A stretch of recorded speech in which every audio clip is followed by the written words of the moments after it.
Hello and hello everybody, it is Ulfhednar here, once again, back at it again, with the build. We will talk about Greatsword and Hatchet today. Yes, I know this is PTR, so let me just say, things might and probably will change. I don't think it will change in the base of the skills, the build I've gone with, I've tested. I've played Arena, I've played, sadly not OPR, there was never a queue, but in Arenas this build is absolutely amazing, did some duels as well, same story. We will jump straight into the attributes, which is 200 strength. This is how I build most of my melee builds in lightweight. 200 strength, 150 dex, 150 con. Now any extra points, it is only up to you where you wanna put them. But I'm mainly around hatchets, so I should be putting more into strength. But I put some into the constitution. It is really up to you. We got that covered. You also, main thing is here, you want to get the 150 dex for the roll dodge. I feel like this is very powerful perk, especially if you're running a dex build or a hybrid, like in my situation, my case. But weapon masteries, we go into hatchet. This is my PvP build. Now we got full berserk, fell rush. I didn't pick root here. You could go with that. I've been testing that on a live server. I mean, the angle for the back attacks to root to activate is sometimes so mysterious that you don't even recognize its back attack. It's more like front attack even. It's up to you, really. But actually, there's a lot of good passives you'd want to get because they're really good. So you could move this aim and throw to this root if you want to. And social distance is the main, is the pinnacle of this build. Sadly, I don't have the right perks on my weapon to social distance. But social distance can get 0 cooldown. You can have non-stop social distance. If you have a boreal, if you have any attunement on hatchet with social distancing perk on the weapon, where within 6 meters of using social distancing throw, the cooldown is reduced by 49%. Now, because of the attunement, that's another game thinks attunement is another hit, so that weapon perk procs twice. I can make a video about it later on live server. I have the hatchet luckily. I crafted it on 20 tries, which is pretty good. So yeah. Main thing is here as well, exploitation gives a lot of damage. Active debuff, always will be active debuff from in here, the slow, or we will get the one from the Greatsword I will show you in a second. Which is right here. I'm going 3 skills, the Relentless Rush, Skyward, and Steadfast. Going mainly for Defiance ultimate because I feel like if you implement blocking, you can get healed. You block for a second like this, right? You block like this and you just attack, right? Just block for half a second and attack. You will get this passive proc, you will get healed, which is in my opinion very strong. Stronger than this, if you play like with a Warhammer or SNS, like Sword and Shield or Spear, where you can do a combo in a stun, then this passive would be better because you would stun the target, switch to Greatsword, and get that charge heavy attack. But this is more for a small scale, I would say. You're better off heavy charge attacks in mass PvP, where not a lot of people pay attention to that. Especially if you can get the stone rune, I'll show you in a second as well.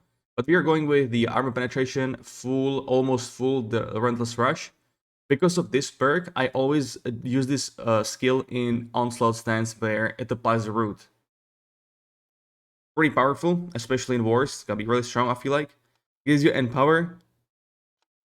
Gets a lot of distance, pretty much. Nice damage. Applies the slow as well. This skill almost does it all. Now there is amazing, probably the most important weapon perk for this. I will show you in a bit as well. And we have this empower after dodging. You also get stamina on hit with this buff. Skyward Slash is amazing with Stagger. The AoE for this skill, like the range of this skill, is so massive. It's sometimes even like a gap closer. It really is amazing. So Stagger applies a rend 2 stacks. Again, if you have onslaught stance, you apply 1 rend. But this is always my opener, so I got into onslaught stance opener after this, into the rush where it roots the target, and then into Stagger. Last skill, Steadfast Strike. Doesn't deal a lot of damage, but it's mainly for the Stagger. And the second hit, if you can land it, if the target doesn't roll dodge away from that, it pulls the target towards you, 1.5 meter, which is already tells you right there how much of a range you can get on this skill as well. Very similar to this thing. You can get healed on the first hit. Not a lot because, you know, 70% damage the first attack from this skill isn't too much heal. But if you're in Defiant stance, it applies a bleed. Combine this bleed with this bleed from heavy attack, it does nice damage. It is a nice stick. And bleed is a debuff category, so again with our hatchet, with our passive, if you switch, you will get the exploitation proc. Last thing is the second strike of Steadfast. Your reduce cooldowns on all Greatsword abilities. This is something similar like Wall Kick, I would say. So if you can get that second hit, very, very powerful, in my opinion. Another good thing to mention is on the 2 seconds of blocking in combat, you will enter Defiant Stance. This is an easy proc of the Defiant Stance. Again, Defiant Stance, it is reducing damage taken and outgoing damage is reduced as well. And heavy attacks block the incoming attacks, which is very powerful as well. On top of that, after gaining that Defiant Stance from this passive, your next damage is reduced by 25%. Damage taken, sorry. Which is pretty powerful, I would say. Combine this into blocking range attacks. That's why Greatswords will be amazing next patch. So hopefully battle those ranged in no PR. And then we have Faultless Defender. Amazing thing as well. Another rend for 10 seconds. When I tested it on BTR, it did not apply rend. So maybe it was a matter of timing, but we just could not get it off. So this will be for the masteries. We will go into a gear. I'll mention a couple of the key weapon perks. So on a hatchet, I have Feral Rush, which is not too bad. You could get this on armor piece. Again, on the weapon, on hatchet, you would want attunement and social distance weapon perk. Now on Greatsword, you definitely want to get this perk. This is the best one out there. The Relentless Rush, the spin, not only it roots, gives you empower, applies the slow, it also gives you freedom, dispels roots and slows, and it has increased crit chance. Another very good passive weapon perk for Greatsword is Steadfast Purification. If you combine this passive, which reduces debuff durations on you by 20%, if you combine it with Invigorated, I am pretty sure Rend will have no effect on you. I need to test that. I have 3 pieces of Invigorated on live server. So if I can get myself a sword with this thing, I need to check. Because that could be pretty powerful. Couple other... I don't have the items with me. Well, there is one for Slowing Rupture, which will be good for Wars, Mass PvP. This thing right here. Where you gain Fortify, you gain Grit, you dispel 2 debuffs, which is really powerful. Now you apply Weaken and you become uninterruptible, which is the same like Hatch the Berserk. If you have perk, weapon perk for this thing, it applies mass slow for like 5 seconds, which is super good. Another thing is Leeching Crosscut, very heal from, you know, damage Crosscut, but Crosscut is so easy to avoid. In War, this could be good. This could be doable because people will not pay attention to you. So that's pretty decent. Now another very good passive is Calamity Counter. When you use this skill, you gain stamina, like 50 stamina, I believe, which is huge in my opinion. Even if you don't block any attacks, it's still good. But again, skilled players in small scale in the arena, when he sees this animation of this attack, he'll just roll dodge away. But for blocking, you know, incoming damage, and for the stamina, it's already worth using. So we could potentially swap this for that wood. I just like the stagger this build provides and the CC. It's really amazing. I'm using a light armor. Everywhere I have Resilient. That's for PvP. Shirking Fortification is what you want. I can see I have Social Distance on my boots, which is 30%, but weapon is 49%. That's a big difference.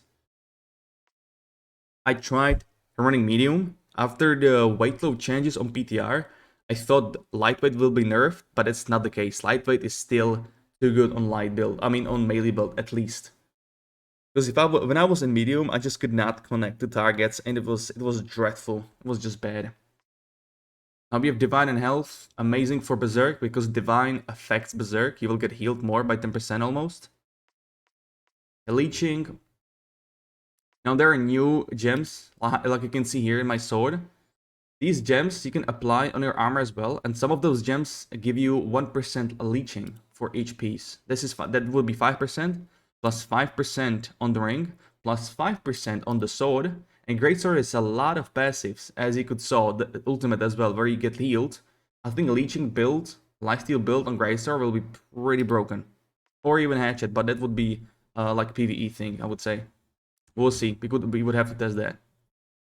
Refreshing Toast is what you want. Purifying Toast, very useful as well. You can use tier 2 potions for that, the regeneration, and you would still get 1 debuff off, so that's a dispel for you. That's amazing. You would want Hardy on ring for rollaging, and then Keen, I like Keen a lot too. And then you would want either Mortal Empowerment, if you survive a lot, or Invigorated Punishment. I am a fan of Invigorated Punishment for this build. No Hatchet. Like I said, social distancing attunement, not really these perks. I am limited on BDR, didn't get my Hatchet. Now Greatsword. Excuse me, my voice was failing. On Greatsword, you would want... I would go with attunement as well there. Keenly Empowered. Then you would go with probably... You would go probably with Wishes, because Relentless Rush cannot backstab.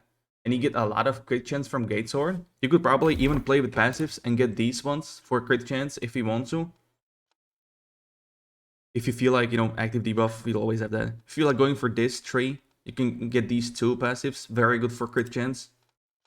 So you could even cut the Keen on the ring. But I would say that's a great addition to Hatchet as well. Now for the rune, the hard rune, I've been testing this Dark Ascent. It's amazing, where you could avoid CC. Because you fly in the air and you stagger everybody on the ground around you, and it deals quite nice damage. It has a lot of block stamina damage. Every rune has a different block stamina. As you can see, like this thing, the hard rune of stone form 50. Now I think this one will be the best in the game, because this is essentially like Trinket from WoW. You're immune to anything, everything. CC debuff, immunity to both stagger and CC debuff as well. Once again, it's a cleanse and immunity for 5 seconds. I think this will be just too good. Another great thing for Great Axe users with the Gravity Bell, in wars especially, will be Detonate. It's charging for like 3 seconds. Right, there we go. And then it detonates, doing a lot of damage. I tested it on a mob on the Elite. It deals nice damage. It does. The most, I would say, broken thing is, any Empower effect works on this. So any Empower will increase the damage, which is really strong. Another great rune will be the Grasping Vines, where it AoE roots you for 3 seconds. And that's where where this skill comes in play. The Relentless Rush with this perk where it gives you freedom. Amazing for that. Consumables, you use Gemstone Dust against mages, Oak Flesh against melees, Regen Pod, Health Pod. You also use Honing Stone for damage increase. Now food buff, up to you. You want to balance out the stats. Let me go quickly to the rotation, because this video is already far too long. I didn't want to be too long, but here we go. I'm always starting with Skyward Slash for that applying rend. If you can, I always go for the second hit as well in here. There's a lot of damage. So you just press left click. It also applies disease. I forgot to mention that. Now you can probably see how broken Greatsword is. I already made a video about the Greatsword as well, how broken it is, but this is the first disease as well. Health disease. So Skyward Slash. Then I would Root, because we got Onslaught Stance proc. Now we go into Steadfast for Stagger, or you could even save that skill. You can even apply Bleed. After this, you could Heavy Attack, because you got blocking and incoming attacks. Or you could just go into Hatchet, you know, Social Distance. Give it a couple taps, Berserk into Fell Rush. I wanted to animation against the Berserk, didn't work though. But I will show you how you cancel animation Berserk, which is really powerful in PvP. Saves a lot of time. Very powerful. As you can see, my rune as well, it's charging up as I'm attacking. As you take damage, you charge it up as well. But with Berserk, you roll dodge, Berserk, and light attack at the same time. Or Fell Rush, like I did just now. As you could see, no animation on the Berserk. You roll dodge, Berserk, and press an action after that, which is Fell Rush in this case. Or light attack, up to you. So running refreshing perks for this build isn't too bad either. On armor, again for the Berserk or for the skills itself. Now let me just charge up the rune real quick. See what we can get with that. Probably will be the fastest with Hatchet because the attacks are the fastest. Also with light attacks on Hatchet, you also never want to hit that fourth attack. It just takes too much time. It breaks this DPS. It's a loss of DPS eventually. So you always want to have 3 taps. You will always be at full stamina, especially if you have a debuff on the target with our passive on the Hatchet. So only 3 attacks, or you could go with 2 attacks, which is the Greatsword. Right, so this is the Dark Ascent. I'm gonna use it right now. You avoid CC, and you then stagger the ground. 2200 damage, not too shabby. Will be pretty good in wars, I would say. But I can see some changes to these Heartrunes before it goes live, because some of these are just too powerful. Like the stone form should be like for 3 seconds, not 5. I feel like 5 is too long. And basically any CCs from these Heartrunes, even though they may seem OP, can be countered by this Heartrune once again. So Heartrune will be in general just the best. I hope I described everything. It's been going for too long. If I missed anything, let me guys know in the comment section. And until then, you have a good one and see you soon. Bye bye.